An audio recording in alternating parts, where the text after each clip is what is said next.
நம் ஆண்டவராகிய இயேசு கிறிஸ்துவின் பரிசுத்த நாமத்திற்கு ஸ்தோத்திரம். கிறிஸ்து பிரியமானவர்களே, நாம் வழக்கத்தின்படி நம்முடைய பிரயாணத்தை தொடங்குவோமாக. ஆமென். கப்பல் பிரயாணம். ஆமென். அல்லேலூயா. எத்தனை பேர் சொல்றீங்க, உண்மையா சொல்றீங்க? இந்த கப்பல் பிரயாணம், கப்பல் தலைப்பு எனக்கு ஆசீர்வாதமாக இருக்கிறது. ஆமென். அல்லேலூயா. இந்த நாளில் 12வது பாகம் தியானிக்க கர்த்தர் கிருபை தந்திருக்கிறார். நான் ஆரம்பத்தில் சொல்லியிருந்தபடி இதில் நாம் அநேக காரியங்களை நாம் கடந்து போகிறோம். அப்படி சொல்லும் பொழுது எனக்கு என்னுடைய இருதயத்தில் ஒரு சில பாயிண்ட்ஸ்கள் இருந்துச்சு. அதை நாம் தியானித்து வந்து கொண்டு இருக்கிறோம். இன்னும் பாயிண்ட்ஸ்கள் இருக்கிறது, இன்னும் வசனங்கள் இருக்கிறது. விசேஷமாக புதிய ஏற்பாட்டில் நம்ம இன்னும் கை வைக்கல. புதிய ஏற்பாட்டில் உள்ள கப்பல் பகுதி, கப்பல், படகு, கடல், இயேசு கடலில் நடந்தது, இதெல்லாம் இருக்கிறது. ஆனாலும் கர்த்தர் இன்னும் என் இருதயத்தை அந்த பக்கமாக எனக்கு திருப்பவில்லை. கர்த்தர் அதுக்கு இடையிலே ஒவ்வொரு வாரமும் புதிய காரியத்தை பேசுகிறவராக இருக்கிறார். ஆமென். அப்படியாக இந்த நாளிலும் நமக்கு இந்த கப்பல் என்ற தலைப்பிலே புதிய ஒரு தேவனுடைய மகிமையை காணத்தக்க கர்த்தர் நம்மோடு கூட பேசுவாராக. இந்த நாளுடைய தலைப்பு ஆலயம், டெம்பிள். ஆமென். அது நம்ம கப்பலோட இணைந்து பார்க்க கர்த்தர் கிருபை தருவாராக. ஆமென். இப்போ நான் இந்த பிரசங்கத்தை நான் ஒரு சில கேள்விகளோடு ஆரம்பிக்க போகிறேன். எனக்கு பதில் வேண்டும். ஆமென். ஒரு சில கேள்விகளோடு நான் இந்த பிரசங்கத்தை ஆரம்பிக்க போகிறேன். எனக்கு தயவு செய்து என்ன செய்யுங்க, பதில் கொடுங்க. சரியா? என்னன்னா,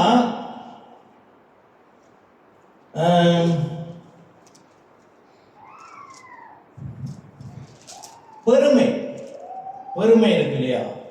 பெருமையில இரண்டு விதமான பெருமை இருக்கிறது. நான் என்னை குறித்து, என்னோட பேக்ரவுண்ட், என்னோட பரம்பரை, என்னோட குடும்பம், என்னோட படிப்பு, அப்படி அந்த பெருமை. ஓகே. அது இன்னொன்று நல்ல பெருமையும் இருக்கிறது. நல்ல ஒரு பெருமைனா எப்படியாப்பட்ட பெருமைனா, நான் ரட்சிக்கப்பட்டிருக்கேன்னா நான் பெருமையாக இருக்கிறேன், எனக்கு அது மிக பெருமையாக இருக்குது. அந்த மாதிரி பெருமை அதற்கு அடையாளமாக, பெருமையின் அடையாளமாக ஒரு செயல் சொல்லலாம். எப்படின்னா, இப்படி இங்கே ஏதாவது மீட்டிங்லாம் போனோம்னா அந்த ஃப்ரண்ட் போய் உட்கார்றது, ஃப்ரண்ட் முத பந்தியில் போய் உட்கார்றது, முதல் வரிசையில் பந்தியில் முதல் வரிசையில் உட்கார்றது. அப்புறம் திருமணத்துக்கு விருந்துகளுக்கு போனால் நல்ல இடத்துல போய் உட்கார்றது, முதன்மையான இடங்களில் போய் உட்கார்றது. இதெல்லாம் நன்மையா தீமையா?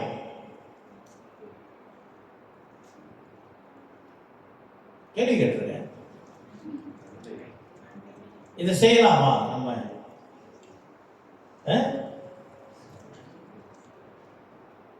செய்யலாமா சொல்லுங்க. செய்யக்கூடாது. ஓகே. இந்த பக்கம் ஒரு பதில் செய்யக்கூடாதுன்னு வந்திருக்கு. நீங்க செய்யலாமா? செய்யக்கூடாது. ஓகே. செய்யக்கூடாது. இந்த பக்கம் பின்னாடி செய்யக்கூடாது. அந்த பதில் கொஞ்சம் நம்ம கன்சிடர் பண்ண கொஞ்சம் கஷ்டம். ஓகே. வேற செய்யக்கூடாது. ஓகே. நல்ல ஒரு வசதியான வாழ்க்கை, லக்ஸரியஸ் லைஃப், நல்ல ஒரு வசதியான வாழ்க்கை நன்மையா தீமையா? நன்மை. ஓகே. இந்த பக்கம் நன்மை, இந்த பக்கம் வாழலாமா இல்லையா?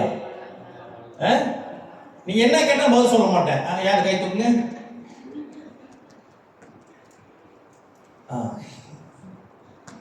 ஓகே. புகழ் வேணாம், இருக்கக்கூடாது. ஓகே.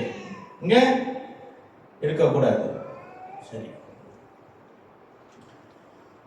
இப்போ கிறிஸ்து பிரியமானவர்களே, இந்த நாளுடைய செய்தியை தயவு செய்து ரொம்ப கவனமா நீங்க என்ன செய்யணும், கேட்கணும். என்னை பார்க்கறத விட்டு கொஞ்ச நேரம் அப்படி திரும்பிடாதீங்க. ஏன்னா இது கள்ள போதனையை போல எடுத்துக்கொள்ள வாய்ப்பு உண்டு. சரியா? ஒவ்வொரு வார்த்தையும் கவனமா கேட்கணும். இல்லைன்னா ஏதோ ஒரு இடத்துல சில காரியம் முக்கியமான வார்த்தை நான் சொல்றதை மிஸ் பண்ணிட்டு அதுக்கு முன்ன சொன்ன வார்த்தையும் அதுக்கு பிறகு சொல்ற வார்த்தை நீங்க நினைச்சீங்கன்னா இது கள்ள போதனையாக நீங்கள் பார்க்க தோன்றும். அதனால தயவு செய்து கவனமா கேளுங்க. நாளுடைய செய்தி மிகவும் ஆசீர்வாதமாக இருக்கும். ஆமென். கிறிஸ்து பிரியமானவர்களே, என்னோட கூட திருப்புங்க மத்தேயு 23வது அதிகாரம் 12வது வசனம்.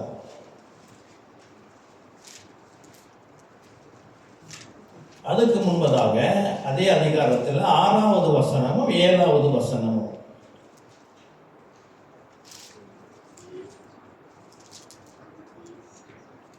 விருந்துகளில் முதன்மையான இடங்களையும் ஜெப ஆலயங்களில் முதன்மையான ஆசனங்களையும் சந்தை வெளிகளில் வந்தனங்களையும் மனுஷரால் ராபி என்று அழைக்கப்படுவதையும் விரும்புகிறார்கள் என்று இயேசு பரிசேயர்களை குறித்து வேத பாரகர்களை குறித்தும் அவர் பேசுகிறார்.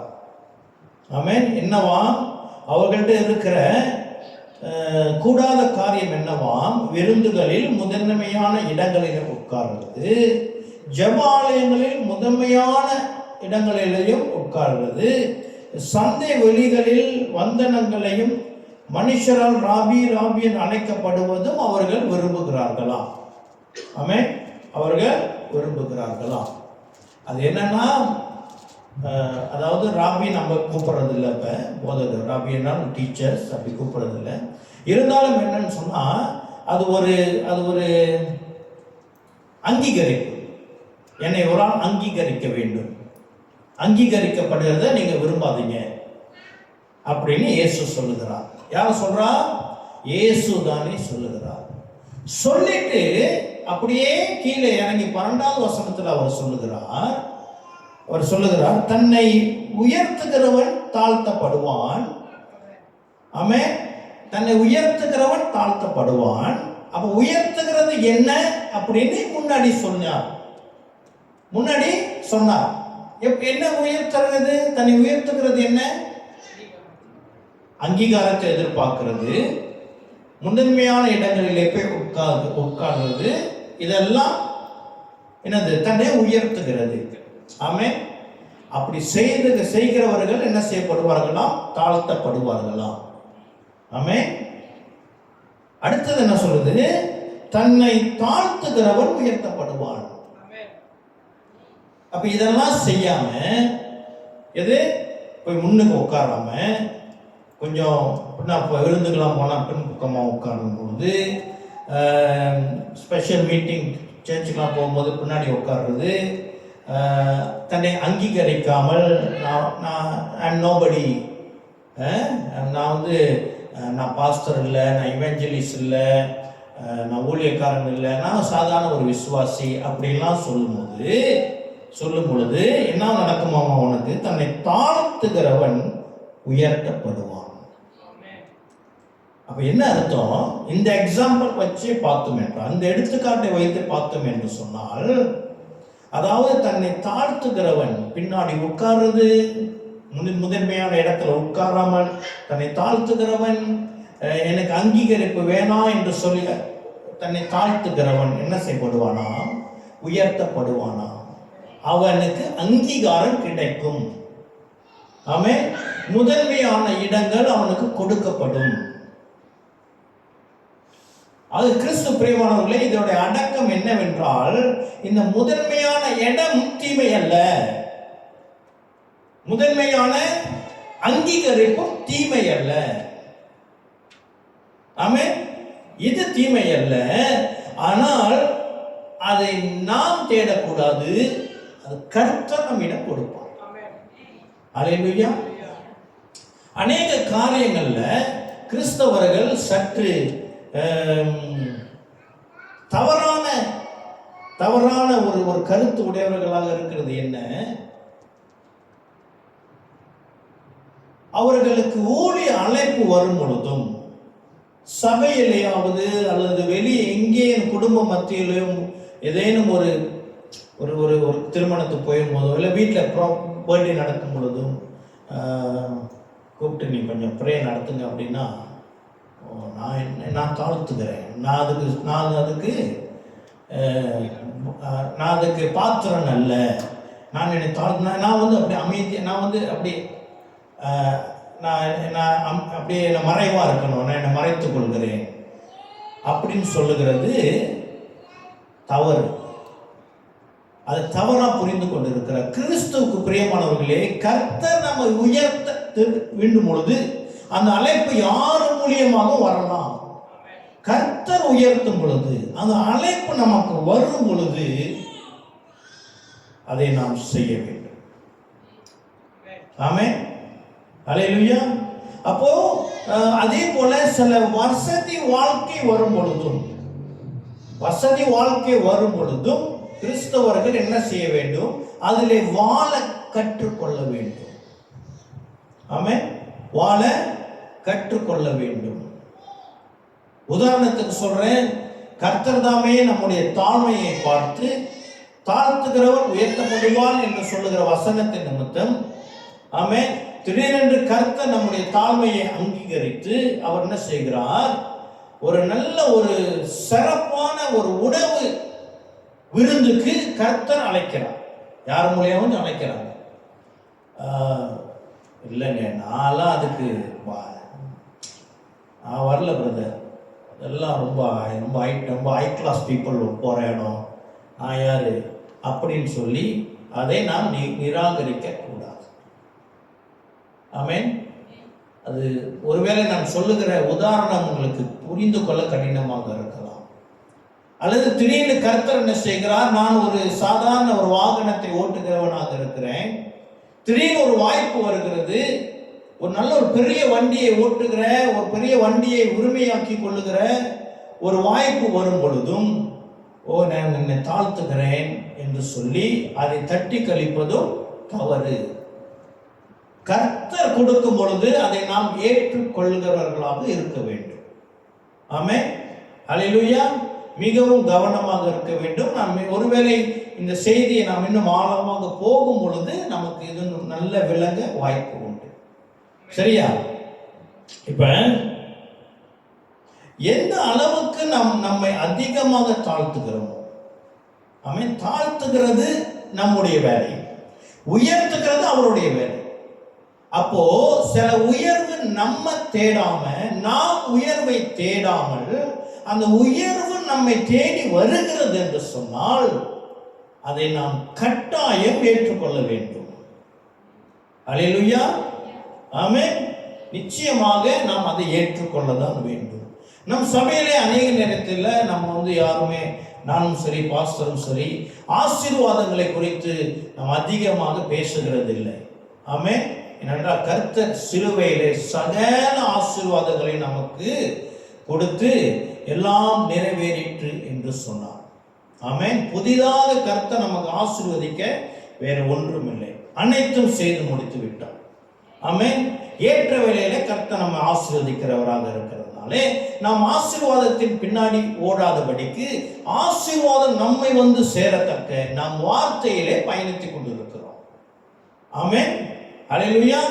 பயணத்தில் நம்ம வண்டியில போனாலும் சரி, கப்பல்ல போனாலும் சரி, சைக்கிள்ல போனாலும் சரி, மோட்டார் பைக்கில் போனாலும் சரி, போகிற வழியிலே எதெல்லாம் ஆசீர்வாதங்கள் இருக்கிறதோ அதெல்லாம் நம்ம கடந்து போவோம்.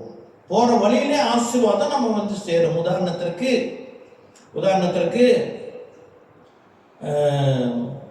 நல்ல ஒரு இயற்கை காட்சிகள் இருக்கு இல்லையா? இயற்கை காட்சிகள் இருக்கு. ஓகே, அது விசேஷமாக மலேசியாவுடைய ஹைவேஸ் எதுக்கு சிறப்பானது என்று சொன்னால், நல்ல இயற்கை காட்சிகள், அந்த மரங்கள், அது இந்த தோட்டங்கள், மலைப்பகுதிகள், மேகங்கள் மேலே நிற்கிறது, இதெல்லாம் நம்ம நம்மளுடைய ஜேர்னியில் பார்க்க முடியும். ஆமென். அது இப்போ கொஞ்சம் கொஞ்சம் குறைந்து வருகிறது. ஒரு மாதம் கழித்து சில இடத்துக்குள்ள போனோம்னா அங்கே நல்ல அழகான மலை இருந்த இடத்துல இப்போ ஒரு பில்டிங் இருக்குது. இந்த இடம் நான் அடுத்து நான் பல தடவை குழம்பி இருக்கிறேன். நான் சரியான ரோட்டில் தான் போயிட்டு இருக்கிறேன்னா, இது முன்னுக்கு இந்த பில்டிங் நாங்கள் பார்த்ததே இல்லையே அப்படின்னு சொல்லி நான் உண்மையிலே யோசிச்சிருக்கிறேன். புதுசாக கிளப்பிடுறாங்க, கொஞ்ச நேரத்தில் பில்டிங் ஏறி இருக்கு. ஆமே. சரி, இப்போ என்ன சொல்ல வரேன்னா, இப்போ நம்ம பொதுவாக நார்த் சைட் போகணும்னு சொன்னால் நல்லா இருக்கும் அந்த காட்சிகள்லாம் பார்க்கறதுக்கு, அப்படி தானே? அதெல்லாம் நமக்கு ஒரு ஆசீர்வாதம் தானே. ஆமென், ஆமென், அல்லேலூயா. இப்போ நம்ம போற பாதையிலே நம்ம ஆசீர்வாதத்தை பெற்றுக்கொள்கிறோம். அதே போல நம்ம ஆண்டவர் வார்த்தையிலே நாம் விசுவாசத்திலே பயணிக்க கர்த்தர் நியமித்த ஆசீர்வாதம் நம்மை நிச்சயமாய் வந்து சேரும். ஆமென், அல்லேலூயா. அதற்கு மாற்று கருத்தே இல்லை. கர்த்தர் நிச்சயமாய் நம்மை ஆசீர்வதிக்கிறவர், அதுல எந்தவித சந்தேகமும் இல்லை. ஆசீர்வாதத்தை பேசாததினாலே நாம் ஆசீர்வாதத்தை அங்கீகரிப்பதில்லை என்று அர்த்தம் அல்ல. அல்லேலூயா. நாம் நிச்சயமாய் கிறிஸ்தவர்கள் ஆசீர்வாதம் வந்தால் அதை ஏற்றுக்கொள்ளதான் வேண்டும். நான் கொடுக்கிறவர் கர்த்தர்.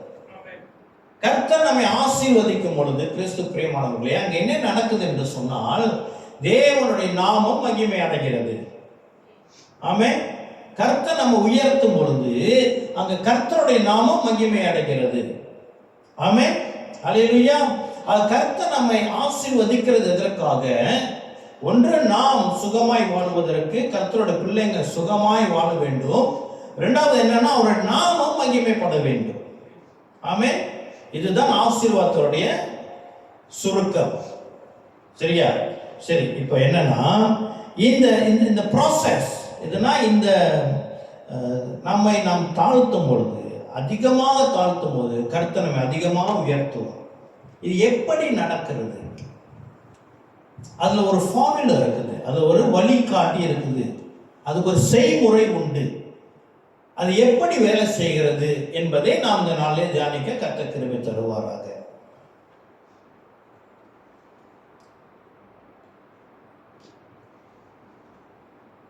கர்த்தர் நம்மை உயர்த்தும் பொழுது, நான் முன்னாடி சொன்னது போல, கர்த்தர் நம்மை உயர்த்தும் பொழுது அவருடைய மகிமை நம்ம என்ன செய்யப்படுகிறது? இன்னும் அதிகமாய் காணப்படுகிறது. இப்ப ரட்சிக்கப்பட்ட உடனே, கிறிஸ்து பிரியமானவர்களே, ரட்சிக்கப்பட்ட உடனே கர்த்தருடைய மகிமை நம்மில் வருகிறது. No doubt. ஆமா இல்லையா? எத்தனை பேர் சொல்றீங்க? ஏற்றுக்கொள்கிறீர்களா? ஏனென்றால் நாம் ரட்சிக்கப்பட்ட உடனே நாம் என்ன செய்கிறோம்? இயேசு கிறிஸ்துவின் நாமத்தை நாம் விசுவசிக்கிறவர்கள் ஆன உடனே நாம் தேவனுடைய பிள்ளைகளாக மாறுகிறோம். ஆமென். தேவனுடைய பிள்ளைகளாக மாறுகிறோம். தேவனுடைய பிள்ளைகளாக மாறின உடனே நம்முடைய பெயர் மாற்றப்படுகிறது. எப்படி என்றால், என்னுடைய பெயர் ஜான் டேவிட், ஆனால் இல்லாக்கி என்ன வரும்? ஜீசஸ் கிரைஸ்ட், அல்லது காட், ஹெவன்லி ஃபாதர். அப்ப நம்ம பேரில் என்ன வருது? மகிமை வருது. இதை நாம் அறியாதவர்களாக இருக்கோம். ரட்சிக்கப்பட்ட நம்ம எல்லாரும் தேவனுடைய மகிமையிலே என்ன செய்கிறோம்? பங்காளிகளாக இருக்கிறோம் என்று பேதுரு எழுதுகிறார். நம்ம தேவனுடைய குளோரியில, அவருடைய மகிமையிலே நாம் பார்ட்னர்ஸ் ஆகிறோமா? பேதுரு தன்னுடைய கடிதத்தில் எழுதுகிறார். ஆமென். இது மாற்ற முடியாத உண்மை, மறுக்க முடியாத உண்மை.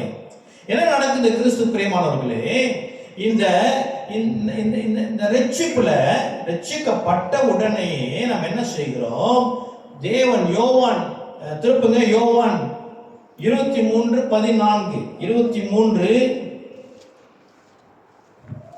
14:23. யோவான்ல 22 வரைக்கும் தான் இருக்கு. எங்க 23 வந்துச்சு? கேட்கையும் பார்த்து யாரும் கேட்கல. 14:23.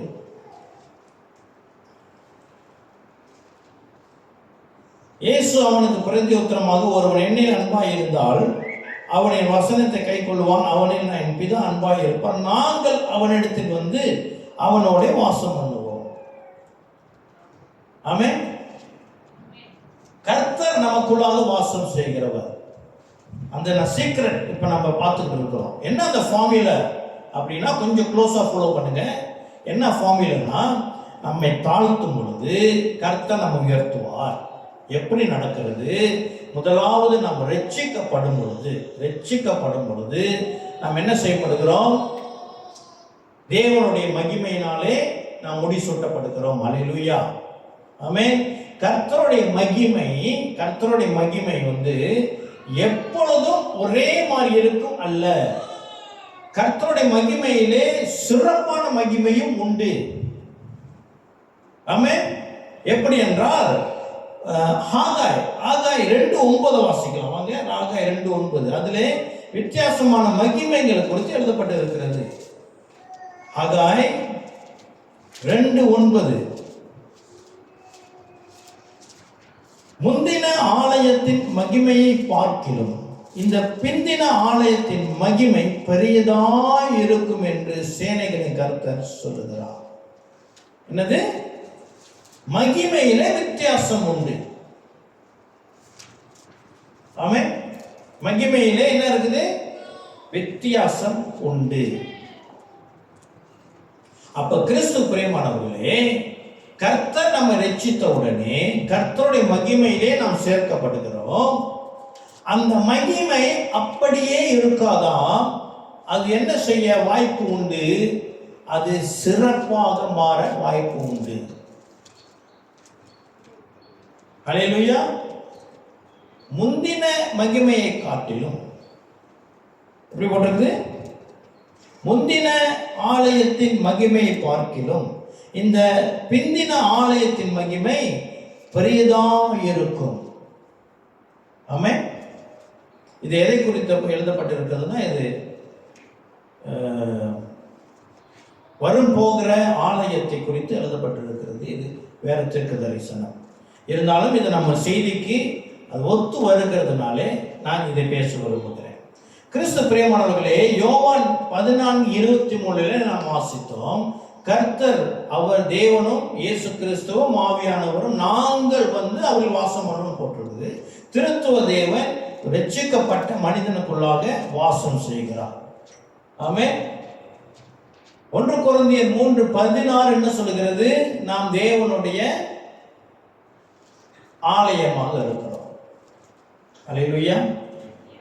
என்னன்னா, ரட்சிக்கப்பட்ட உடனே நானும் நீங்களும் தேவனுடைய ஆலயமாக மாறுகிறோம். ஆமென். ஆலயமாக மாறுகிறோம். இந்த ஆலயத்துடைய மகிமை இஸ்ரவேல்ல இதுவரைக்கும் 2 முறை ஆலயம் இருந்தது. ஒன்று சோலமன் கட்டின ஆலயம், இன்னொன்று சிதேக்கியா கட்டின ஆலயம். அதுக்கு ஏரோதின் ஆலயம் என்று பெயர் உண்டு. இதோடைய மகிமையை வேறுபட்டதாக நாம காண முடியும். சோலமன் ராஜா கட்டின ஆலயம் அதோடைய அமைப்பு, அதிலிருந்து வேலைப்பாடுகள், அதற்கான செலவு, அதற்கான மதிப்பு மிகவும் அதிகம். அதை நாம் பார்ப்போம். சிதேக்கியா கட்டின ஆலயமோ அதை விட தரத்தின், அதாவது மெட்டீரியலிஸ்டிக் அப்படி பார்க்கணும் என்று சொன்னால் அதோடைய தரம் சற்று குறைவுதான். ஏன்னால் அவ்வளவு வசதி அவர்களுக்கு, பணம் இல்லை அவர்களுக்கு அந்த நேரத்தில் இந்த ஆலயத்தை புதுப்பிப்பதற்கு. ஆகினால்தான் அதுல காலப்போக்கில் அதில் அதிகமான டேமேஜ் வர ஆரம்பிச்சிச்சு. அதுதான் ஏரோது ராஜா அதை பழுது பார்க்க தொடங்கினான்.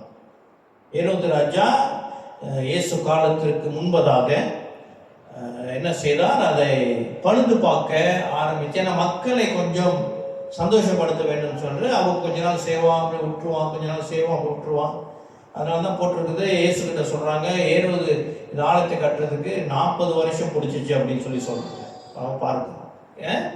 சரி, அப்ப கிறிஸ்து பிரியமானவர்களே, இப்போ அந்த ஆலயத்தின் அமைப்பிலேயே என்ன தெரிகிறது? மகிமையின் வித்தியாசம் தெரிகிறது. ஆமென். ஆலயத்தின் அமைப்பிலே தேவனுடைய மகிமையின் வித்தியாசம் காணப்படும். ஆமென். இப்போ நானும் நீங்களும் தேவனுடைய ஆலயமாக இருக்கிறோம் என்று சொன்னால் உண்மைதான், நம்ம ஆலயம் தான். ஒரே தேவன் தான் நமக்குள்ளா குடியிருக்கிறார். ஆனால் அதிலே இருக்கிற மகிமை வித்தியாசப்படுமாம். ஆமென். மகிமை வித்தியாசப்படுமா? எப்படி இந்த மகிமை வித்தியாசப்படுகிறது என்று சொன்னால், முதலே நாம் பார்த்தோம், தன்னை தாழ்த்துகிறவன் உயர்த்தப்படுவான். அதிகமாக தாழ்த்துவோர் அதிகமாக உயர்த்தப்படுவார். அதிகமாக உயர்த்தும் பொழுது கர்த்தருடைய மகிமை அதிகமாக வெளிப்படும். ஹல்லேலூயா. இப்போ ஒரு மனிதன் கிறிஸ்தவ ஜீவியத்தில், ஒரு மனிதனுடைய வாழ்க்கையிலே தேவனுடைய மகிமை எவ்வளவு அதிகமாக வெளிப்படுகிறது என்பதற்கு மிக முக்கியமான ஒரு விடயம் என்னவென்று சொன்னால், அவனுடைய ஆலயத்தின் தரம், quality of the temple. Hallelujah. எல்லாம் தேவனுடைய ஆலயம் தான். Hallelujah. No doubt, no doubt. இந்த ஆலயத்தை கட்டினது யாரு? தேவனே கட்டியிருக்கிறார். தேவன் என்ன சொல்லுகிறார்? மனிதனால் கட்டப்பட்ட ஆலயத்திலே நான் வாசம் பண்ணுகிறது இல்லை, தேவனே அவருக்கென்று ஆலயத்தை கட்டியிருக்கிறாராம். அதான் நாம். ஹல்லேலூயா. இஸ்ரவேல்ல ஆலயம் எப்ப கட்டப்படும் என்று சொன்னால், இப்ப 3வது டெம்பிள் எப்ப கட்டப்படும் என்றால், இப்ப இருக்கிற இந்த டெம்பிள் எடுத்துக்கொள்ளப்பட வேண்டும். இந்த டெம்பிள் போயிருச்சுன்னா உலகத்தில் தேவன் வாசம் பண்ணுவதற்கு வேறொரு டெம்பிள் வேணும், வேறொரு ஆலயம் வேணும், அது கட்டப்படும். அப்ப இது ரெண்டும் ஒரே நேரத்தில் நடைபெறும். ஆமென். சரி, இப்ப கிறிஸ்து பிரியமானவர்களே, ஆகாய் 2:9 படி பிந்தின ஆலயத்துடைய மகிமை முந்தின ஆலயத்தின் மகிமை காட்டிலும் சிறந்ததாக இருக்கும் என்று சொன்னால், இப்ப ஆலயத்திலே வித்தியாசங்கள் உண்டு. ஆலயம் ஒன்று, ஆலயத்துடைய நோக்கமும் உண்டு, ஒன்றுதான். ஆனாலும் அதோடைய காலங்கள் வித்தியாசப்படுகிறது. சாலமோனுடைய காலம், சிதேக்கியாவுடைய காலம், அங்கு வருகையின் காலம் என்று அது காலத்தின் வித்தியாசத்தை காட்டுகிறது. ஆமென். இப்ப நாமும் வச்சுக்கோங்க, ஒரு 15 வயசுல ரட்சிக்கப்பட்டோம்னு வச்சுக்கோங்க. உதாரணத்திற்கு 15 வயசுல ரட்சிக்கப்படுறோம்னா, அப்ப இருக்கிற ஆலயமும், ஒரு 30 வயசுல இருக்கிற ஆலயமும், ஒரு 60 வயசுல இருக்கிற ஆலயமும் அதே வளர்ச்சி, அதே ரட்சிப்புல நம்ம தரித்திருக்கும் பொழுது அந்த ஆலயம் எப்படியாக இருக்க வேண்டும்? அது மகிமையிலே நிறைந்ததாய், மகிமையிலே வித்தியாசம் உள்ளதாய் இருக்க வேண்டும். முந்தின ஆலயத்தில் இருக்கிற மகிமை காட்டிலும் பிந்தின ஆலயத்தில் இருக்கிற மகிமை should be greater. ஹல்லேலூயா. ஆமென். சரி, இப்ப நாம் இன்னும் கொஞ்சம் ஆழமா போய் பார்ப்போம். பிந்தின ஆலயம் என்பது கிறிஸ்து பிரியமானவர்களே நம்முடைய விசுவாசத்தின் வளர்ச்சியாக இருக்கிறது.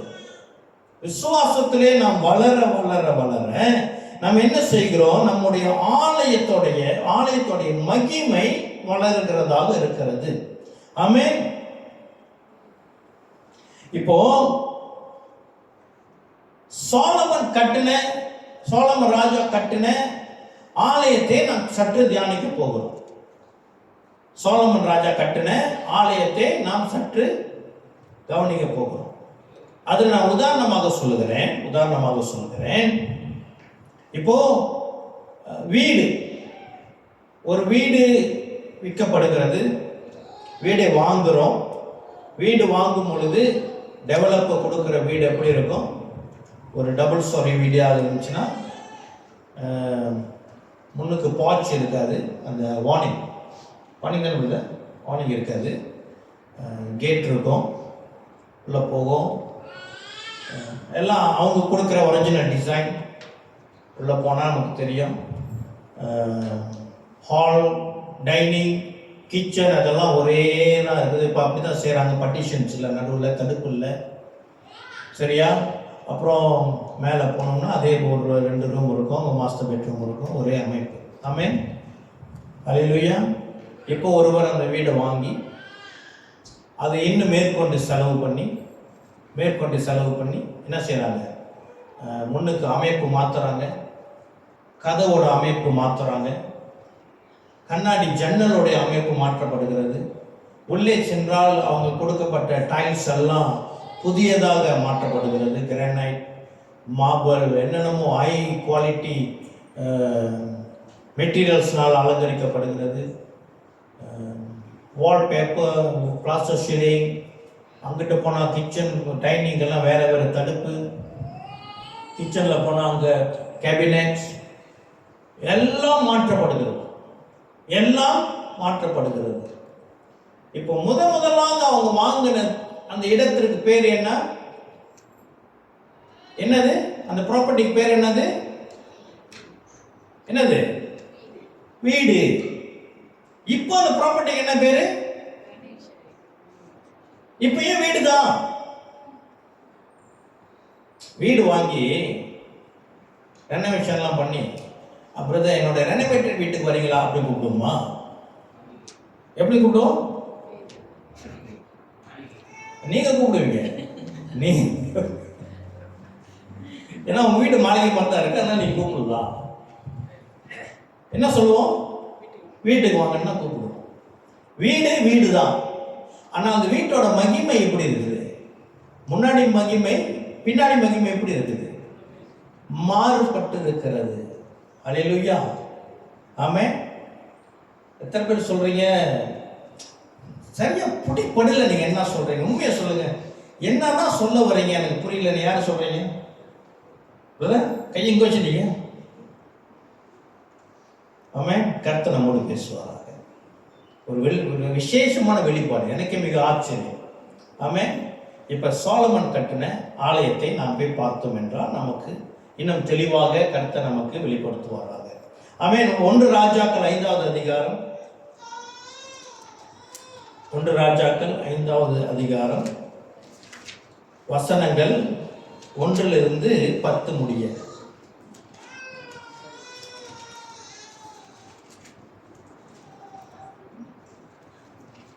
1 ராஜாக்கள் 5வது அதிகாரம் வசனங்கள் 1 - 10 முடிய நான் வாசிக்கிறேன்.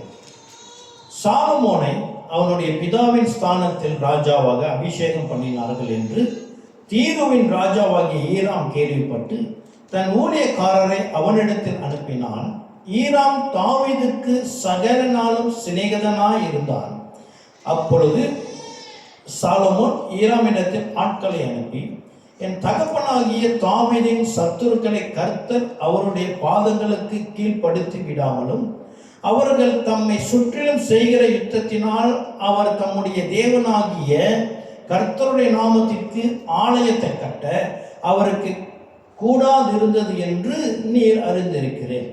ஆனாலும் இப்பொழுதோ என் தேவனாகி கர்த்தர் எங்கும் எனக்கு இளைப்பாறுதலை தந்தார். விரோதியும் இல்லை, இடையூறும் இல்லை. ஆகையால் நான் உன் ஸ்தானத்தில் உன் சிங்காசனத்தின் மேல் வைக்கும் உன் குமாரனை என் நாமத்திற்கு ஆலயத்தை கட்டுவான் என்று கர்த்தர் என் தகப்பனாகிய தாவீதினிடத்தில் சொன்னபடியே என் தேவனாகிய கர்த்தரின் நாமத்திற்கு ஆலயத்தை கட்ட வேண்டும் என்று இருக்கிறேன். ஆதலால் லீபோனின் எனக்காக கேதுரு மரங்களை வெட்ட கட்டளையிடும். சீதோனியரை போல மரம் வெட்ட வேலை அறிந்தவர்கள் எங்களுக்குள்ளே ஒருவரும் இல்லை என்பது உமக்கு தெரியும். அதற்காக என் வேலைக்காரர் உம்முடைய வேலைக்காரரோடு இருப்பார்கள். நீர் சொல்வதின்படியெல்லாம் உம்முடைய வேலைக்காரரின் சம்பளத்தை உமக்கு கொடுப்பேன் என்று சொன்னார். ஈராம் சாலமோனின் வார்த்தைகளை கேட்ட பொழுது மிகவும் சந்தோஷப்பட்டு அந்த ஏராளமான ஜனங்களை ஆளும்படி தாவீதுக்கு ஒரு ஞானமுள்ள குமாரனை கொடுத்த கர்த்தர் இன்று ஸ்தோத்தரிக்கப்படுவாராக என்று சொல்லி ஈராம் சாலோமோனிடத்தில் மனுஷனை அனுப்பி, நீ எனக்கு சொல்லி அனுப்பின காரியத்தை நான் கேட்டேன். கேதுரு மரங்களுக்காகவும் தேவதாரி விருட்சங்களுக்காகவும் உம்முடைய விருப்பத்தின்படியெல்லாம் நான் செய்வேன். என் வேலைக்காரர் லீபனோனில் இருந்து அவைகளை இறக்கி கடலிலே கொண்டு வருவார்கள். அங்கே நான் அவைகளை தெப்பங்களாக கட்டி நீ நியமிக்கும் இடத்திற்கு கடல் வழியாய் அனுப்பி அவைகளை அவிழ்த்து ஒப்புவிப்பேன். அங்கே நீ அவைகளை ஒப்புக்கொண்டு என் ஜனங்களுக்கு ஆகாரம் கொடுத்து என் விருப்பத்தின்படி செய்ய வேண்டும் என்று சொன்னான். அப்படியே ஈராம் சாலோமோனுக்கு வேண்டிய மட்டும் கேதுரு மரங்களையும் தேவதாரி விருட்சங்களையும் கொடுத்து வந்தான். ஆமென். கதை புரியுது தானே? சாலோமோன் ராஜா என்ன செய்யறாரு? ஈராம் ராஜாவுக்கு என்ன சொல்லுகிறார்? எனக்கு ஆலயம் கட்ட வேண்டும், எனக்கு நீ மரங்கள் கொடுக்க வேண்டும் என்று சொல்லி. மரங்கள் மாத்திரமல்ல, மரங்களை கையாளுவதற்கு, மரங்கள் வேலை செய்வதற்கு வேலையாட்கள் வேண்டும் என்று சொல்லி அனுப்புகிறார். அவர் என்ன செய்றாரு? சரி,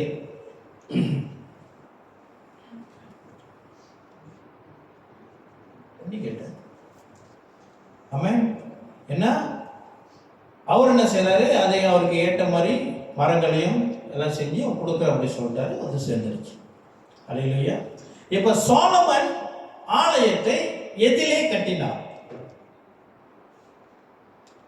இது எல்லாம் தெரிஞ்சிருக்கணும் அவசியம், தெரிஞ்சா நல்லது. எதிலே கட்டினார்? மரத்துல கட்டினாரா, கல்லுல கட்டினாரா? தங்கம்.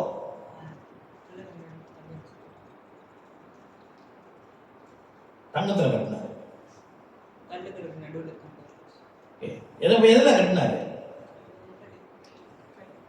கல்லுல தான் கட்டினார். ஆலயம் எல்லாம் கட்டப்பட்டுச்சு, கற்களிலே தான் கட்டப்பட்டது. ஆமே, கற்களிலே தான் கட்டப்பட்டது. சரியா? அப்போ மரங்கள் எதற்கு? மரங்கள் எதற்கு சொல்லுங்க.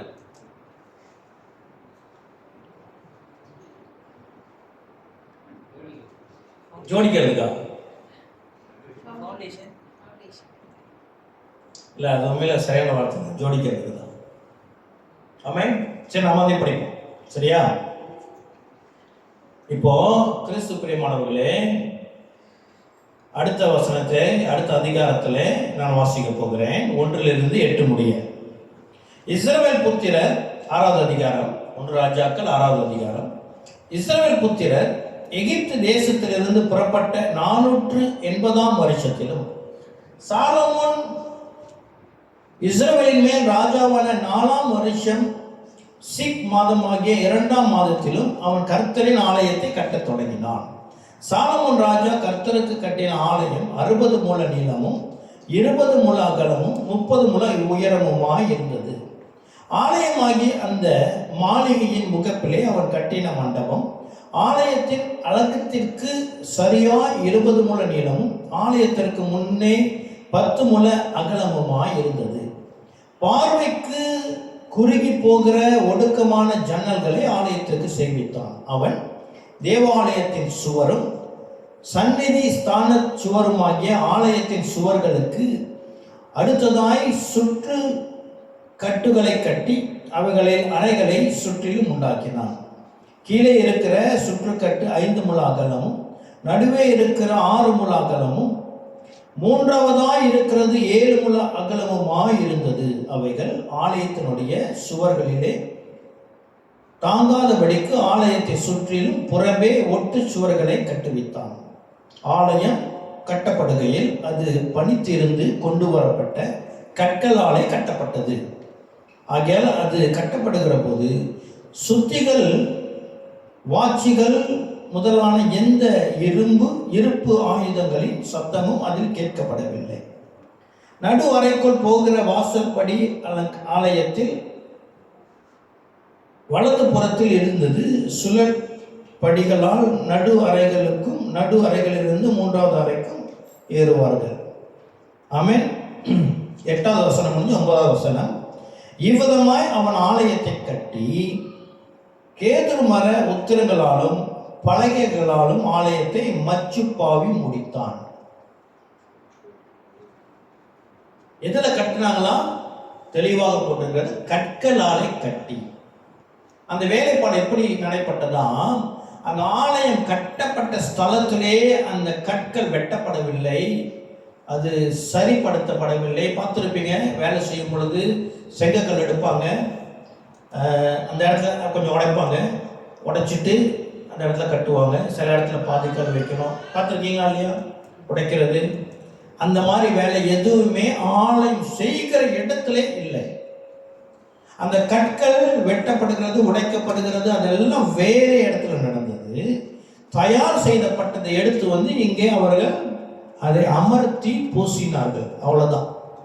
இங்கே ஒளியின் சத்தம், சுத்தியல் சத்தம் கேட்கவில்லையா? ஏற்கனவே பலமுறை சொல்லியிருக்கேன் இல்லையா? இதுதான் அதோடைய வசனம். இப்போ 9வது வசனம் மறுபடியும் நான் வாசிக்கிறேன். இவ்விதமாய் அவன் ஆலயத்தை கட்டி, என்னது? கற்களாலே ஆலயம் கட்டப்பட்டு விட்டது. ஆலயம் இப்ப அது பேர் என்னது? இந்த 9வது வசனத்திலே இவ்விதமாய் அவன் ஆலயத்தை கட்டி, ஆனா இன்னும் முழுமை அடையல. ஆனால் அந்த பேர் என்னது? ஆலயம். ஆமா இல்லையா? வீடு வாங்கியாச்சு, அது பேர் என்னது? வீடு. இப்ப ரெனோவேஷன் வேலை நடக்குது, முடிஞ்சிருச்சு. இப்ப அது பேர் என்னது? வீடு. இப்ப ஆலயம் கட்டப்பட்டு ஆயிற்று, கற்களாலே கட்டப்பட்டு ஆயிற்று, அது பேர் ஆலயம். இப்ப அது அலங்கரிக்கப்படுகிறது. அதற்கு என்ன பயன்படுத்தப்படுகிறது?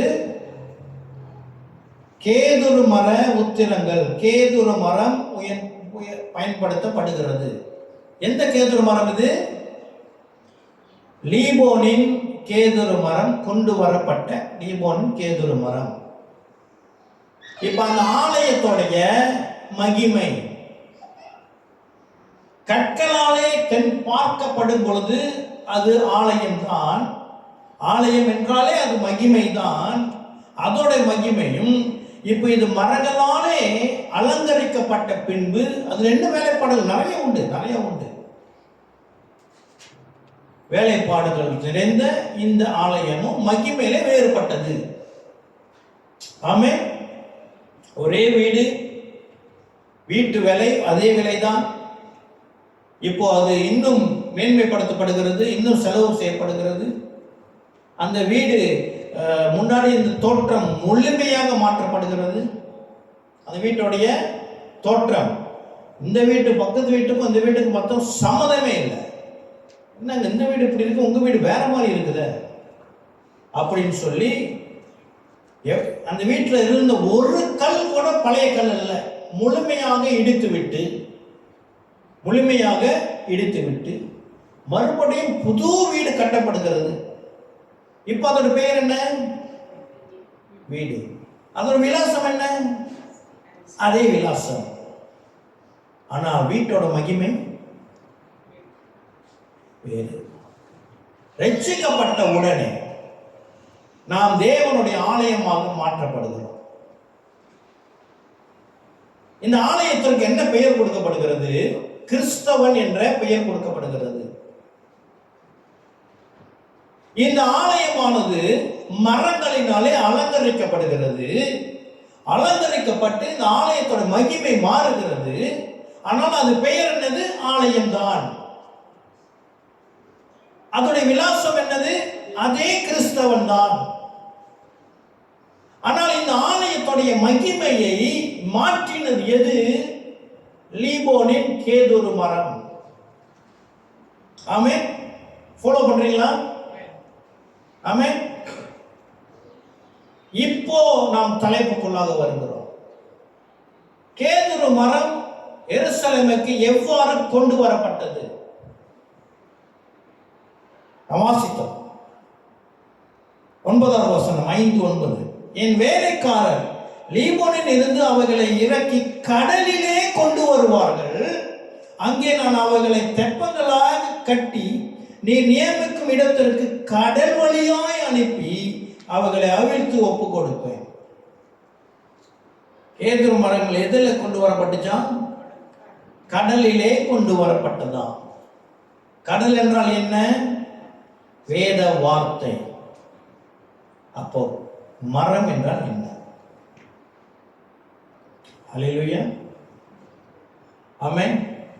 எத்தனை பேர் சொல்றீங்க இப்பதான் கொஞ்சம் சூடு பிடிக்குது, இப்பதான் கொஞ்சம் புரியுது? ஆமென். கிறிஸ்து பிரியமானவர்களே, கர்த்தருடைய பரிசுத்த நாமத்திற்கு ஸ்தோத்திரம்.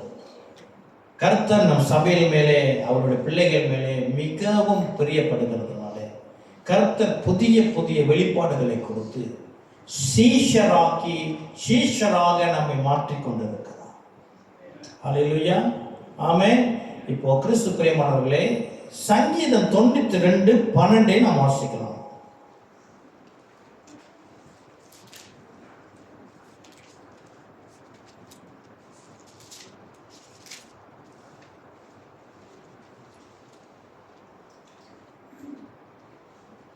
இந்த கேதுரு மரம் லீபனோனிலிருந்து லெபனான் என்றால் இப்ப இருக்கிற லெபனான் நாடு. லெபனான் நாடு என்னன்னு சொன்னா இஸ்ரேலுக்கு மேல இருக்கிற நாடு. இந்த பேர்லாம் ரொம்ப நம்ம அடிக்கடி கேள்விப்படுகிற ஒரு பேராக இருக்கிறது. இந்த லெபனான் நாட்டில் தான் ஹிஸ்புல்லா என்ற அமைப்பும் அங்கிருந்து செயல்பட்டு இஸ்ரேலுக்கு எதிராக அவங்க யுத்தம் பண்ணி இருக்கிறதை நாம் பார்க்கிறோம். அங்கே தான் இந்த கேதுரு மரம் இருக்கிறதா. அந்த கேதுரு மரத்தின் மகிமையை இந்த வசனம் தெளிவாக சொல்லுகிறது. நீதிமான் பனையை போல் செழித்து லீபோனில் உள்ள கேதுருவை போல் வளருவான். ஆமென். 2 மரம் வந்துச்சு.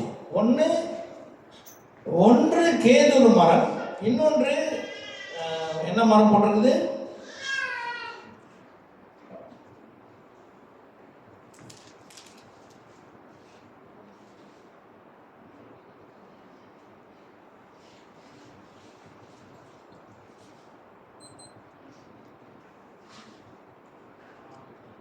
என்ன இங்கிலீஷ்ல வந்து அது ஜூனிட்டர் என்ன போட்டிருக்கு? வேற என்ன பேர் போட்டிருக்கு?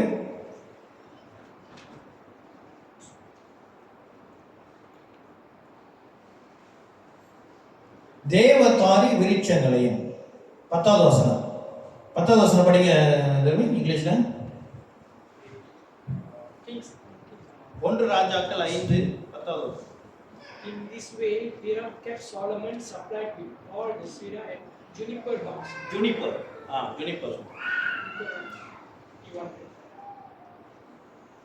இப்ப ஒரு வித்தியாசத்தை உங்களுக்கு நான் கற்றுக் கொடுக்க போகிறேன். பழைய ஏற்பாட்டிலே சில மரங்களுக்கு மரம் என்று சொல்லப்படுகிறது, சில மரத்துக்கு விருட்சம் என்று சொல்லப்படுகிறது. என்ன வித்தியாசம்?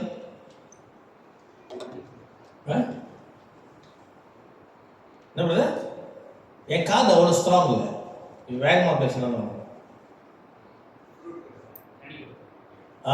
விருட்சம் என்றால் பழம் கொடுக்கிற மரம், கனி கொடுக்கிற மரம்.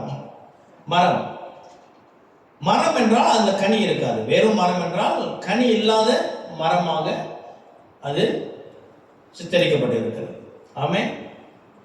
இப்போ கிறிஸ்து பிரியமானவர்களே, மரங்களுக்கு மகிமை உண்டு.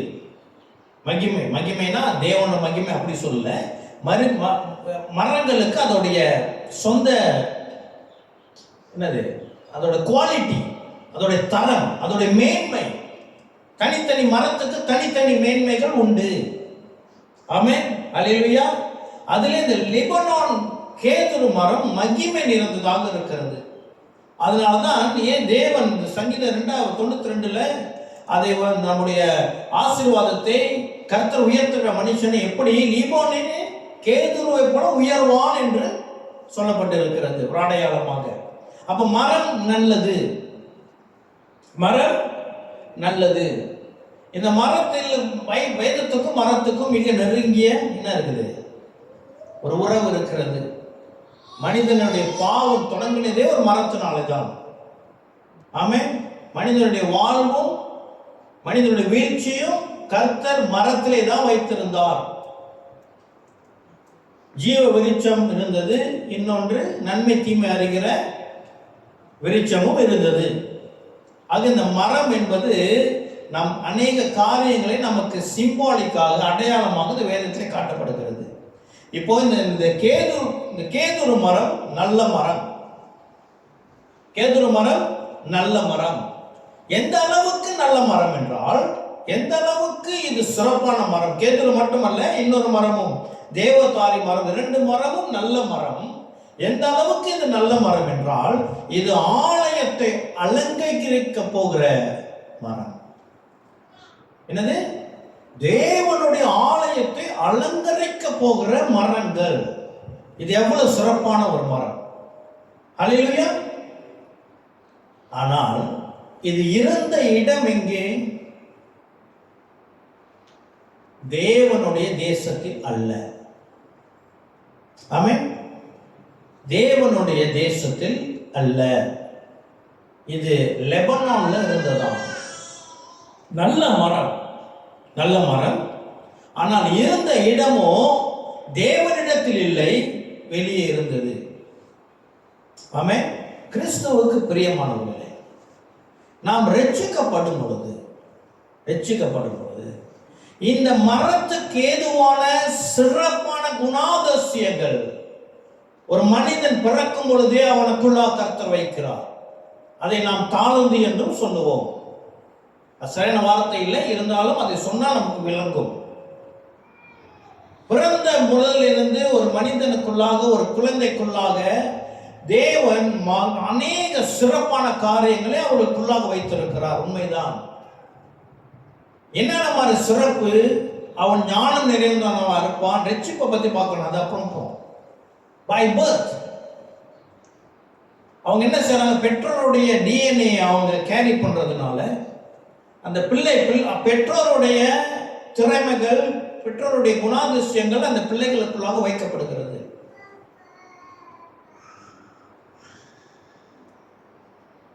சில ஆராய்ச்சியாளர் சொல்றாங்க, சில சர்வேஸ் என்ன சொல்லுது, ஒரு அம்மா கர்ப்பத்தில் இருக்கும் பொழுது, கர்ப்பவதியாக இருக்கும் பொழுது அம்மா எதில் ஈடுபாடா இருக்கிறாங்களோ பிள்ளை வெளியே வந்து அதே ஈடுபாடு அந்த பிள்ளைக்கு இருக்கணுமா. அதனாலதான் மேற்கத்திய நாடுகளிலே கர்ப்பிணி பெண்கள் அதிகமாக படிப்பார்கள், நிறைய படிப்பாங்க. ஏன்னா அந்த ஞானம் பிள்ளைக்கும் வர வேண்டும் என்று சொல்லி. ஆமென். ஆக பிறக்கும் பொழுதே ஒரு பிள்ளை அநேக நல்ல தாளந்து, ஞானம், சிறப்பான குணாதிசயங்களோடு ஒரு குழந்தை வந்து பிறக்கிறது. ஆமென். அது கேதுரு மரங்களைப் போல என்னவாக இருக்கும்? மகிமை நிறைந்ததாக இருக்கும். நல்ல நல்ல இசை இசைக்கிற மகனாக இருப்பான். ஆமென். நல்ல சமைக்கிற திறன் உள்ள மகனாக இருப்பான். நல்ல படிக்கிறது, எடுகேஷன்ல ரொம்ப வெரி குட். சில பேர் அந்த லாங்குவேஜ் சப்ஜெக்ட்ஸ்ல எக்ஸலண்டா இருப்பாங்க. சில பேர் இந்த சயின்ஸ் மேத்ஸ்ல எக்ஸலண்டா இருப்பாங்க.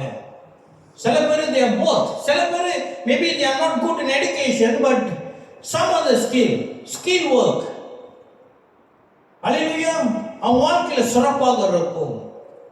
அல்லது அவங்களோட தோற்றம் மிக அழகாக இருப்பார்கள். ஆமென். ரட்சிப்பு அப்புறம் வர தேவையில்லை, பை பர்த் இது இருக்கிறது. ஆமென். இந்த ஆலயத்தை அலங்கரிக்க போகிற, ஆலயத்துடைய மகிமையை கூட்ட போகிற இந்த கேதுரு மரம் சிறப்பான மரமாக இருந்தாலும் அதோடைய வேர் எங்க இருக்கிறது? தேவனை விட்டு தூரமாக இருக்கிறது. கிறிஸ்துவுக்கு பிரியமானவர்களே, ரட்சிக்கப்படும் பொழுது நம்மிடம் இருக்கிற மேன்மை, கேதுரு மரங்களுடைய மேன்மை, நமக்குள்ளாக இருக்கிற மேன்மைகள் இது உலகத்தை சார்ந்ததாக இருக்கிறபடியினாலே அது வேரோடு அறுக்கப்பட்டு வேரிலிருந்து தன்னை அது பிரித்து வேத வசனத்துக்குள்ளாக அந்த திறமைகள் திணிக்கப்பட்டு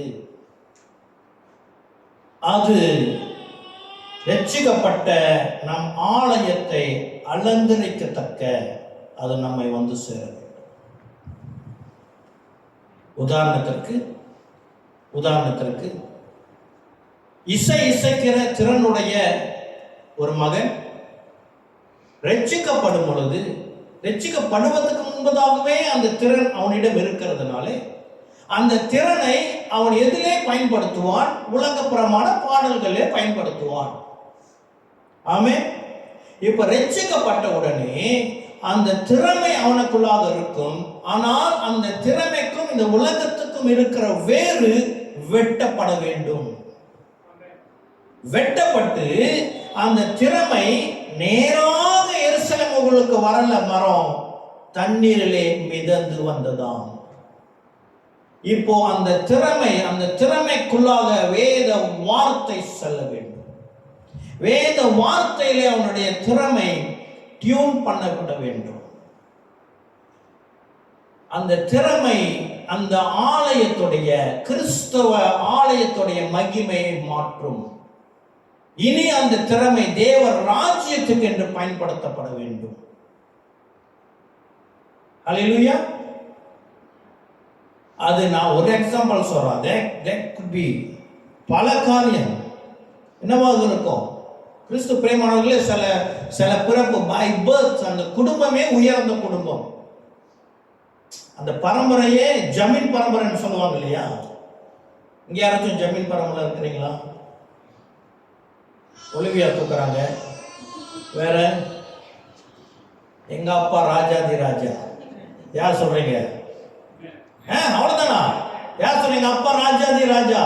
கை தூக்கி சொல்லுங்க. அல்லேலூயா. ஆண்டவர் நாமத்துக்கு மகிமை உண்டாகட்டும். ஆமென். அது கிறிஸ்து பிரியமான சில பேர் பை பர்த் பிறப்பிலேயே அவர்கள் குடும்பம் உயர்ந்த ஸ்தானத்தில் இருக்கலாம், பொருளாதாரத்தில் உயர்ந்தவர்களாக இருக்கலாம். வேற என்ன நான் சொன்ன இந்த படிப்பு, சில பேர் ஞானம் படிப்புல சிறந்தவர்களாக இருக்கலாம். எதெல்லாம் எல்லாருக்கும் சிறப்பு, யாருமே ஒன்றும் இல்லாம இல்லை. அல்லேலூயா.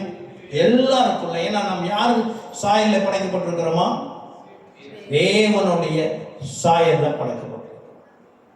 உலகத்துல பிறக்கிற ஒவ்வொரு மனிதனும் தேவனுடைய சாயலிலே பிறக்கப்பட்டிருக்கிறதுனால எல்லா மனிதருக்குள்ளாக கர்த்தர் சிறப்பை வைத்திருக்கிறார். ஆமென்.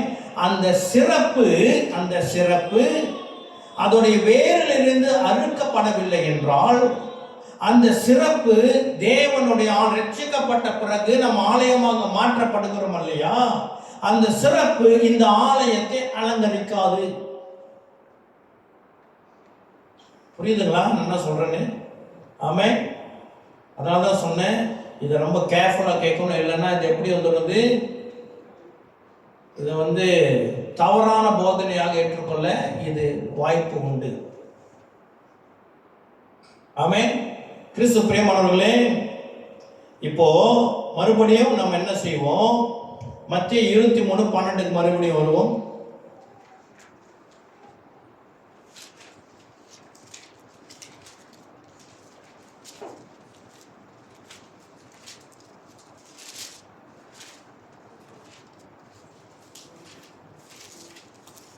தன்னை உயர்த்துகிறவன் தாழ்த்தப்படுவான், தன்னை தாழ்த்துகிறவன் உயர்த்தப்படுவான்.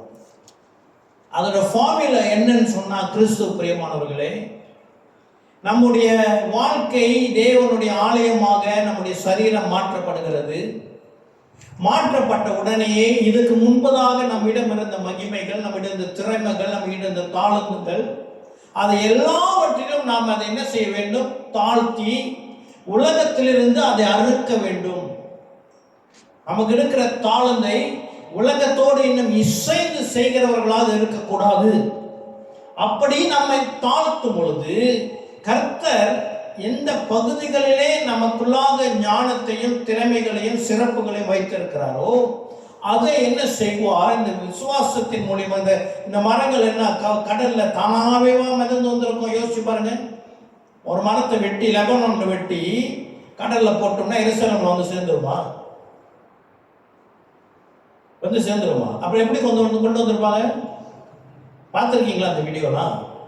நான் முன்ன ஸ்கூல் படிக்கும்போது எனக்கு சொல்லி கொடுத்தாங்க. அந்த லாஜிஸ்டிக்கில் ஒரு இடத்துல இந்த இடத்துக்கு பொருட்கள் எடுத்து போன பண்டைய கால இது மரம் ஆற்றுல மரங்கள் எல்லாம் அவங்க டிரான்ஸ்போர்ட் பண்ணாங்க. ஆமென். இப்போ ஒரு கப்பல் மரங்களை எல்லாம் கோத்து கோத்து கோத்து கோத்து கட்டி அதை ஒரு கப்பல் இழுத்து கொண்டு வந்திருக்கும். என்ன செஞ்சு வந்திருக்கும்? கப்பல் இழுத்து கொண்டு வந்திருக்கும். இந்த விசுவாசம் என்ன செய்ய வேண்டும்? நம்மகிட்ட இருக்கிற திறமைகளை, தாளந்துகளை உலகத்திலிருந்து வேறு பிடித்து எடுத்து வேத வசனத்துக்குள்ளாக அது நடந்து வர வேண்டும். ஒரு மரம் இந்த தண்ணீர்ல வரும்பொழுது என்ன நடக்கும்? இந்த மரமானது தண்ணீரிலே ஊறும். மரத்துக்கு தண்ணீரை இழுக்கிற தன்மை உண்டு. இப்ப இந்த தாளந்துகள் வேத வசனத்தினாலே அது என்ன செய்ய வேண்டும்? ஊற வேண்டும். வேத வசனம் அந்த உலகத்திலிருந்து வேறு பிடித்தது அல்லவா? இப்போ வேத வசனத்தினுடைய அந்த நறுமணம், வேத வசனத்தினுடைய வல்லமை, வேத வசனத்தினுடைய மேன்மை, வேத வசனத்துடைய ஆழம் என்ன செய்ய வேண்டும்? அந்த தாளந்துக்குள்ளாக போய் இப்ப அந்த தாளந்து தேவ ராஜ்யத்தில் பயன்படத்தக்க ஆலயத்தை வந்து சேர வேண்டும். இப்போ ரட்சிக்கப்பட்ட உடனேயே அது நடக்காது, அதுக்கு காலம் தேவை. அந்த காலத்திலே நாம் என்ன செய்யப்படும்? நம்முடைய திறமைகள், தாளந்துகள் உலகத்திலிருந்து வேறு எடுக்கப்பட்டு அது நம்மை வந்து சேரும் பொழுது, கிறிஸ்து பிரியமானவர்களே, அந்த இடமானது எப்படி தென்படும்? அதாவது மரம் இருந்த இடம் அழகாக ஒரு கண்ணுக்கு குளிர்ச்சியாக பார்க்க அழகாக இருக்கும், மேன்மையாக இருக்கும். அங்கிருந்து அந்த மரங்கள் வெட்டப்பட்ட உடனே அந்த இடம் எப்படி இருக்கும்? வறுமையாக இருக்கும். ஆமா இல்லையா? அதை தாழ்த்துகிறவன் அந்த மரங்களினாலே அவனோட ஆலயம் உயர்த்தப்படும். உலகத்திலே நீ உன்னை தாழ்த்து, உலகத்தில் இருக்கிறவனுடைய பற்றிலிருந்து நீ பிரிந்து வா. அது பொருளாதாரமாக இருக்கலாம், படிப்பாக இருக்கலாம், குடும்ப மேன்மையாக இருக்கலாம், நண்பர்களாக இருக்கலாம், ஜஸ்ட் நேம் இட், எதுவாக இருந்தாலும் சரி, வியாபாரமாக இருக்கலாம், தொழிலாக இருக்கலாம், வேலையாக இருக்கலாம். இதெல்லாம் கூடாது என்று சொல்லவில்லை. நீ உலகத்திலிருந்து பிரித்தெடுத்து நீ வேத வசனத்துக்குள்ளாக அதை கொண்டு வரும் பொழுது அது வேத வசனத்தினுடைய சாயலை பெறும், வேத வசனத்தின் சுத்திகரிப்பை பெறும், வேத வசனத்தின் கண்டிப்பை பெறும், வேத வசனத்தின் சீர்திருத்தலை அது பெற்று அது இப்போ இந்த ஆலயத்தை அலங்கரித்து கிறிஸ்தவ ஆலயம், கிறிஸ்தவனுடைய ஆலயம் கேதுரு மரங்களால் அலங்கரிக்கப்படும். அவனுடைய மகிமை மாறும் பொழுது கர்த்தர் அவனை உயர்த்துவார். ஏற்ற வேளையிலே கர்த்தர் உயர்த்துவார். என்னுடைய வாழ்க்கையில எந்த ஆசீர்வாதமும் இல்லை, என்னோட வாழ்க்கையில ஆசீர்வாதமே இல்லை. இத்தனை வருஷமா நான் சபைக்கு போறேன், இத்தனை வருஷமா நான் பைபிள் படிக்கிறேன், ஏன் ஆசீர்வாதம் இல்லை? நீ அலங்கரிக்கப்பட்டிருக்கிறாயா? உன்னுடைய பிறப்பிலேந்து வந்த கேதுரு மரம் வேரிலிருந்து அகற்றப்பட்டிருக்கிறதா? நான் இன்னும் என்னுடைய பழைய சுபாவம், என்னுடைய பழைய விருப்பம், பழைய கசப்பு, இதெல்லாம் இன்னும் உலகத்தோடு இன்னும் வேறுபட்டு இருக்கிறதா, வேரூன்றப்பட்டு இருக்கிறதா? ஆசீர்வாதம் வந்து சேராது. இந்த ஆலயம் அலங்கரிக்கப்பட முடியாது. ஆனால் அது பேர் என்ன? ஆலயம் தான். பரலோகத்துக்கு போக நிச்சயமாக போவோம். என்னமா ஆலயம்? பரிசுத்த குலைச்சலை குறித்து பேசவில்லை. பரிசுத்த குலைச்சல் உள்ளவர் பரலோகத்துக்கு போக முடியாது, நான் அதை பற்றி பேசவில்லை. ஆனால் பிந்தின ஆலயம் முந்தின ஆலயத்தை விட என்னவா இருக்குமா? மகிமையில் சிறந்ததாக இருக்குமா? அல்லேலூயா. அது கிறிஸ்து பிரியமானவர்களே, இந்த நாளில் கர்த்தர் நம்மோடு கூட பேசுவாராக.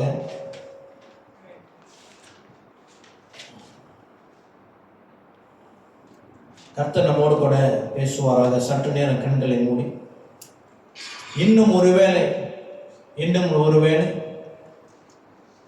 நம்முடைய வாழ்க்கையிலே ரட்சிப்பதற்கு முன்பதாக, கர்த்தருக்குள்ளாக வருவதற்கு முன்பதாக நம்முடைய ஈடுபாடு இந்த உலகத்தோடு எதோடு இருந்தது என்றால், அனைத்து உலகத்தோடு வேரூன்றி இருக்கிற அனைத்து சுபாவங்களும், அனைத்து தொடர்பும், இந்த உலகத்தோடு இருக்கிற அனைத்து தொடர்பும், ஓ ரேகா ராபா ராதா ராபா ராபா ஷாமா அண்ணா ராபா தரா ஓ வேர் ஓ ரேகா நாபா ராதந்தரே, அனைத்து காரியமும் இந்த உலகத்திலிருந்து நம்மை பிரிக்கும் பொழுது கர்த்தர் நம்மை ஆசீர்வதிப்பாராக. ஓ ரேகா நாபா ராமா லாதனா ராபா ராபா ஹூதனாரி தனரே. இந்த ஒரே ஒரு வசனத்தை நாம் பார்த்து ஜெபிக்க போகிறோம். கண்களை மூடிருங்க.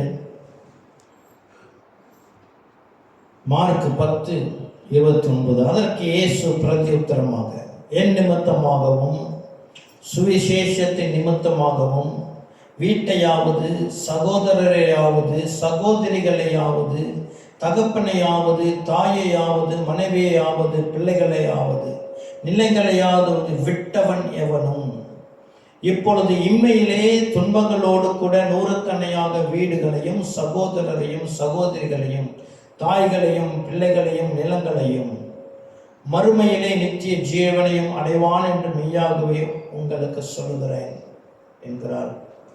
நல்ல ஆண்டவரே, இதனால கர்த்தர் எங்களுக்கு ஒரு வெளிச்சத்தை கொடுத்து, இதோ நீர் கட்டின இந்த ஆலயத்தை அலங்கரிக்கத்தக்க எங்கள் வாழ்க்கையில இருக்கிற கேதுரு மரங்கள், தேவதாரு விருட்சங்கள் ஆண்டவரே உலகத்திலிருந்து வெட்டப்பட்டு வேத வசனத்துக்குள்ளாக அது எங்கள் ஆலயத்துக்கு வந்து சேரத்தக்க கர்த்தர் எங்களுக்கு சூழ்நிலைகளை வாழ்க்கையில ஏற்படுத்தி கொடுக்கிறாங்க. ஆண்டவரே, எங்கள் வாழ்க்கையில இருக்கிற எங்களுடைய திறமைகள், எங்களுடைய சுபாவம், எங்களுடைய பேக்ரவுண்ட், எங்களுடைய குடும்பம், எங்களுடைய உறவினர்கள், எங்கள் நண்பர்கள், படித்த படிப்பு, பொருளாதாரம், பேங்க் பேலன்ஸ், இது எல்லாத்திலும் கர்த்தருடைய வசனம் குறுக்கிடும்படிக்காக ஜெபிக்கிறோம். ஆண்டவரே, உம்முடைய வசனம் ஆண்டவரே படிக்கிறதுக்கு மாத்திரம் இல்லாமல், ஞாயிற்றுக்கிழமை பிரசங்கி கேட்கறதுக்கு மாத்திரம் இல்லாமல், let your word interfere in every area of my life in the name of Jesus. உம்முடைய வசனம் எங்களுடைய முழு வாழ்க்கையிலும் குறுக்கிட்டு ஆண்டவரே உலகத்திலிருந்து எந்த காரியங்கள், உலகத்தில் வேரூண்டு இருக்கிற காரியங்கள் எங்களிடமிருந்து வெட்டப்பட்டு எங்களுடைய ஆலயத்தை, கர்த்தருடைய ஆலயத்தை, எங்களுடைய இருதயத்துக்குள்ளாக கர்த்தர் கட்டின ஆலயத்தை அலங்கரித்து அதோடைய மகிமையின் ஆசீர்வாதங்களை நாங்கள் காணத்தக்க கர்த்தர் எங்களை அலங்கரிப்பீராக. தாழ்த்துகிறோம் ஆண்டவரே, எங்களோடு கூட பேசும். எந்தெந்த காரியங்களோடு எங்களுடைய சுபாவம் எது இன்னும் எங்கள் உலகத்தோடு எங்களை பிடித்து கொண்டு வைத்திருக்கிறதோ அது இன்று வெட்டப்படட்டும். இயேசுவின் நாமத்தினாலே வெட்டப்படட்டும். இயேசுவின் நாமத்தினாலே, கர்த்தராக இயேசு கிறிஸ்துவின் நாமத்தினாலே, வார்த்தையினாலே சுத்திகரிக்கப்படுவதாக. அப்பா பிதாவே, கர்த்தரைகளை சுத்திகரித்து உம்முடைய ராஜ்யத்திலே வல்லமையோடு கர்த்தர் பயன்படுத்த மாட்டேக்காக ஜெபிக்கிறோம். ஆண்டவரே, இனி நாங்கள் ஜெபிக்கும் பொழுது குருடருடைய கண் திறக்கப்படுவதாக இயேசுவின் நாமத்தினாலே. விசுவாசிகள் ஜெபிக்கும் பொழுது கேன்சர் நோய் ஓடட்டும் இயேசுவின் நாமத்தினாலே. முடவர்கள் எழுந்து நிற்பார்களாக இயேசுவின் நாமத்தினாலே. கீழே விழுந்து செத்து போன ஐத்திகுவை பவுல் எழுப்பினது போல ஆக்சிடென்ட்ல காலுண்டு மரித்தவர்கள் நாங்கள் ஜெபிக்கும் பொழுது உம்முடைய வல்லமை அவர்கள் எழுப்புவதாக right now in the name of Jesus. அந்த வல்லமை உடையவர்களாக, அந்த வல்லமை உடைய மகிமை உடையவர்களாக எங்களுடைய ஆலயம் அலங்கரிக்கப்படட்டும் இயேசுவின் நாமத்தினாலே. ஆண்டவரே, 1 ராஜாக்கள் 6வது அதிகாரத்திலே தொடர்ந்து வாசிக்கும் பொழுது இந்த முழு ஆலயத்தையும் சாலமன் ராஜா தங்கத்தினால் அலங்கரித்தான் என்று சொல்லப்படுகிறது போல கர்த்தர் எங்களை மேன்மைப்படுத்தி ஆண்டவரே உம்முடைய மகிமை விளங்கத்தக்க, உம்முடைய மகிமை ஜனங்கள் காணத்தக்க கர்த்தர் எங்கள் வாழ்க்கையை, விசுவாசிகள் வாழ்க்கையை உயர்த்துவீராக in the name of Jesus. இயேசுவின் நாமத்தினாலே ஆண்டவரே உம்முடைய கிருபை எங்களை வழி நடத்தி எங்களை நாங்கள் ஆராய்ந்து பார்க்கிற இந்த தருவாய்க்காக உமக்கு நன்றி. உம்முடைய வேத வசனத்திற்காக உமக்கு நன்றி. வெளிப்பாட்டுக்காக நன்றி. இந்த கப்பல் என்ற தலைப்புக்காக உமக்கு நன்றி செலுத்துகிறோம் ராஜா. எங்களோடு இடைப்பட்டதற்காக உமக்கு நன்றி அப்பா. இயேசு கிறிஸ்துவின் நாமத்தினால் ஏற்றுக்கொள்ளுங்க ஜீவனுள்ள நல்ல அப்பாவே. ஆமென், ஆமென், ஆமென்.